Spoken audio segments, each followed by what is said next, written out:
Okay. Next item. Okay, Board of Education business, acknowledgment of correspondence.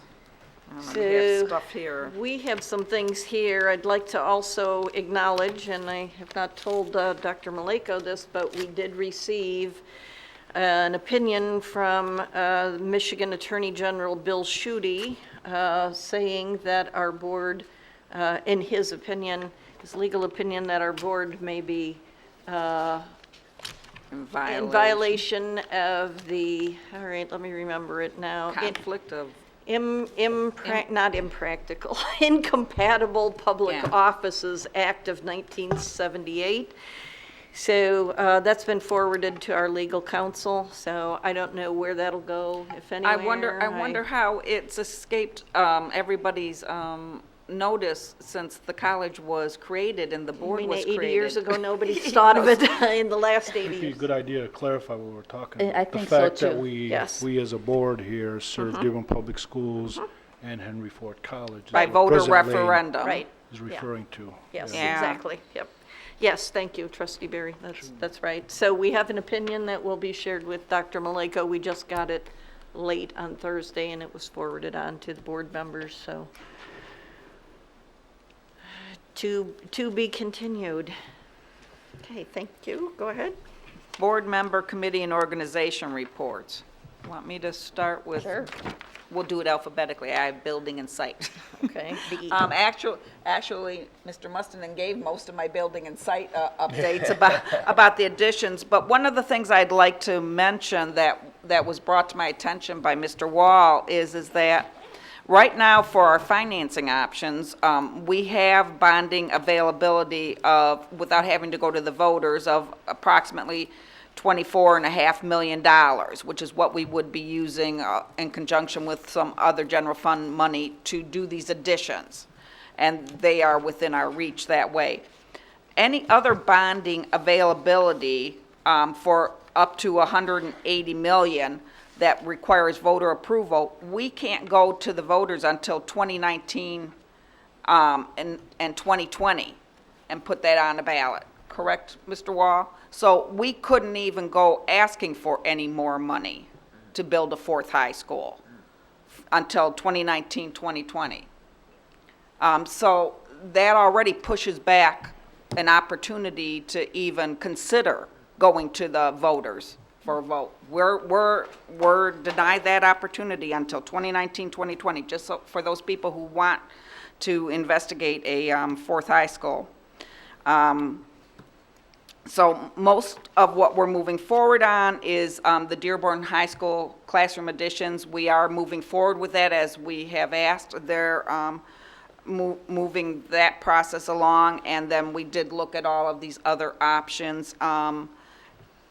Most likely, the additional classrooms at both the Michael Berry Career Center and Etzel Ford would be the most feasible and realistic options moving forward, but we haven't approved anything to move forward on that as of yet until we know what we're doing with our student body. One of the things I would like to say is that at the Dearborn High candidate forum, I think one of the confusions with the numbers kind of thing was that people were looking at the capacity that exists currently at these schools, and what was not included was the capacity with the additions. So they kept saying, well, these numbers don't match. You're short, you know, you're still short, you're still short. Well, that's because the classroom additions weren't included in the student count capacity at the buildings. So people have to understand that those numbers didn't look the same then, and I believe Mr. Mustin was going to include that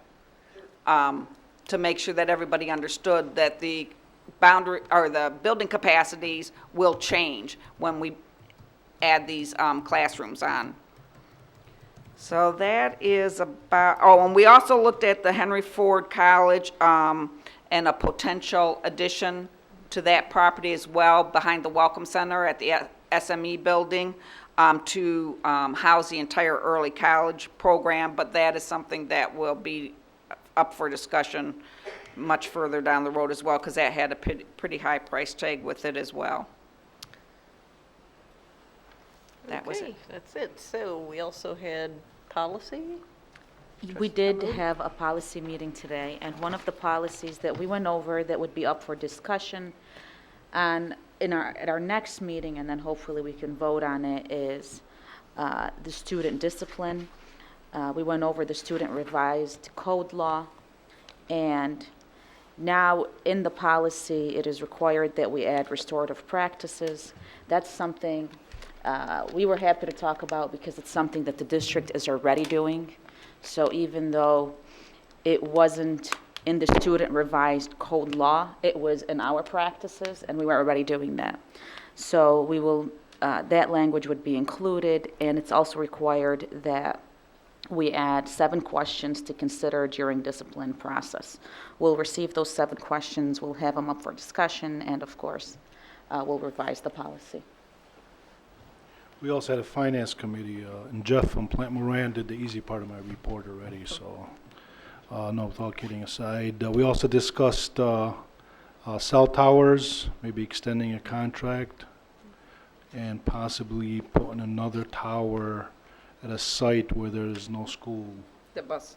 the transportation site where there's no school involved. So we're also looking at our banking services contract and to see if we can get them to sharpen their pencils a little bit and save us some money moving forward. And I think that's as far as we got because we ran out of time. Yeah, The other 2 items were tabled. Okay. Next. Board member, superintendent commentary.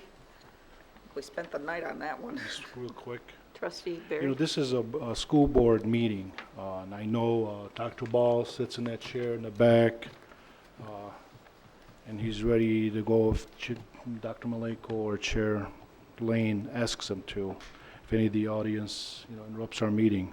What I'd like to tell Mr. Maleko is moving forward, if we can have school employees not interrupt our meetings unless instructed to do so by President Lane, please. Thank you. Well, Trustee Thorpe, go ahead. This past weekend, the Michigan Association of School Boards held their leadership conference. Both Dr. Mead and I attended on behalf of the school district. It was great getting a chance to meet people in the same shoes as us from across the state and be able to represent the Dearborn School Board. Thank you for taking your time to do that, too, because you add to the professionalism of the board. You bring back great ideas. You'll both be doing a presentation before us. Good. Of course. Yeah. Ready what? And yeah, I mean, I appreciate it on behalf of all of the board, you advancing all of our knowledge. So thank you for doing that. Anybody, Dr. Just add Maleko? a couple of things here. The Battle for Hunger is going on right now. And so this year it's expanded and it's going to be involving the feeder schools. So the students have taken another initiative to bring in canned goods that's going on all week. We had 2 students actually that were on Channel 7, I believe, over the weekend, and they're promoting that. So canned goods, it continues to expand. Mr. Alawan actually came to my student advisory council meeting, and the students like the competition. They think it brings in more, and they like having a little, fun back and forth. And so we really appreciate what the students are doing. So we remind, the community, you can bring them to any school, including the feeder schools, not just the high schools. I also wanted to mention that my chatting events continue. So as we have community forums, I still am outreaching to the community once a month. This week on Thursday, I'm going to be at McCullough Eunice. I let the principals kind of set the times because they know their communities. So we have the staff at 3 o'clock and then 4:30 the parents at McCullough Eunice. And the schedule is actually up here that Mr. Shigfried put up. Just goes into the end of the year. We'll continue to have those every month, and I may remind people every month. They're great opportunities to hear important information. I can tell you one of the most popular things is assessment. It's assessment, and Dr. Patterson usually attends every single meeting with me. Because of that factor, popular with staff and parents.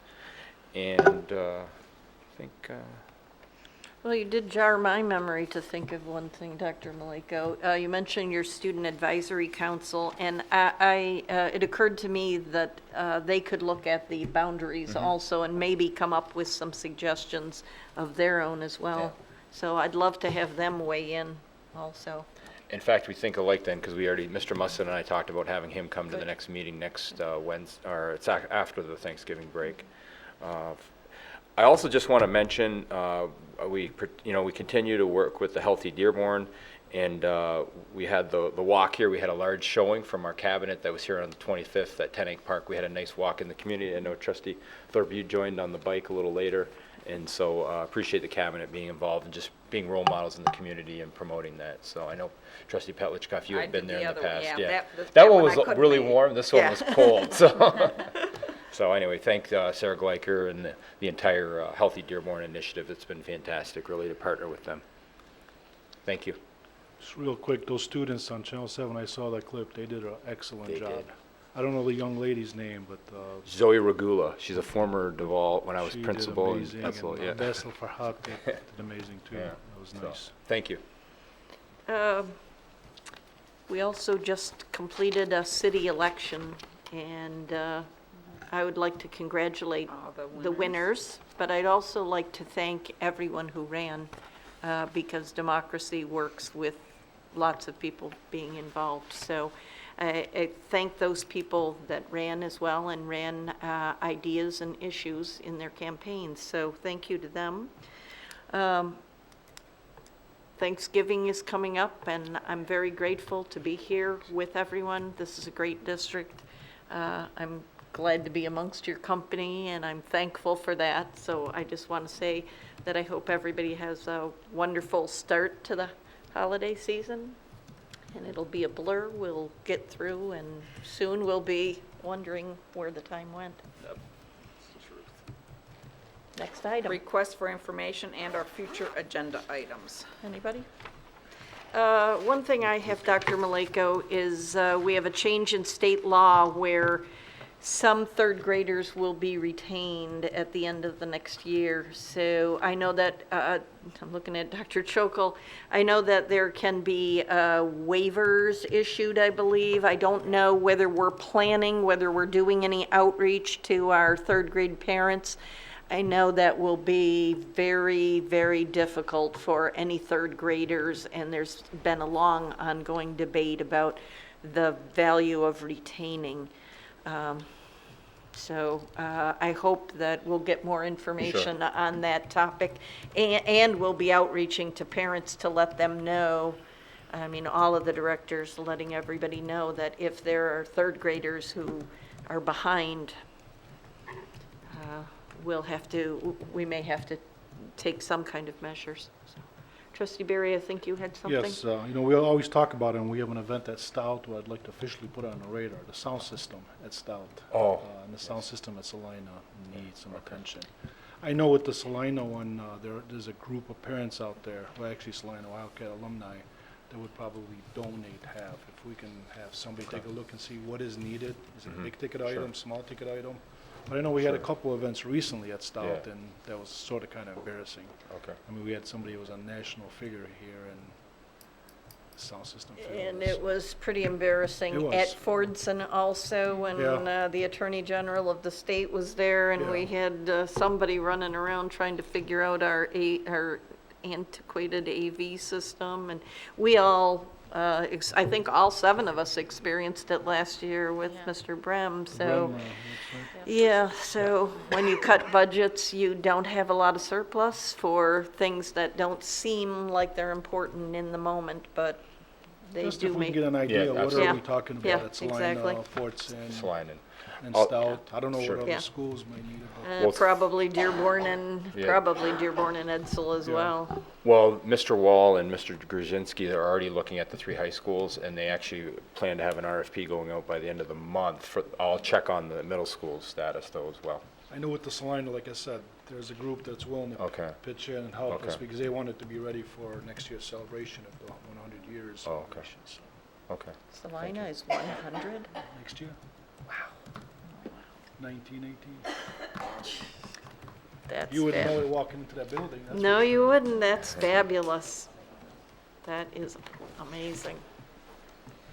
Okay, are we ready to wrap Alrighty. up? Okay. Yeah, 'cause I So, don't wanna yeah, have to I know we're running out of extend. time. Thank you, sorry. Future meeting dates, Monday, November 20th, 2017, HFC Policy Committee meeting, 6 PM in the President's Conference Room at the Andrew Mazzara Services and Conference Center, Henry Ford College.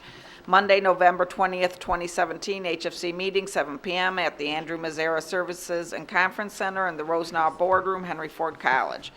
Monday, December 4th, 2017, P12, executive session closed, 5:30 PM at the Administrative Service Center in the Superintendent's Conference Room. Monday, December 11th, 2017, P12, Policy Committee meeting, 5:30 PM at the Administrative Service Center in the Superintendent's Conference Room. Monday, December 11th, 2017, P12 Board of Education meeting, 7 PM at the Administrative Service Center in the Frank Franchi Boardroom. And Wednesday, February 14th, 2018, which is kind of skipping over January. P12 special meeting, open 4 PM at the Administrative Service Center and the Frank Franchi Boardroom. We're adjourned. Because that one's been on, so it's gonna prove.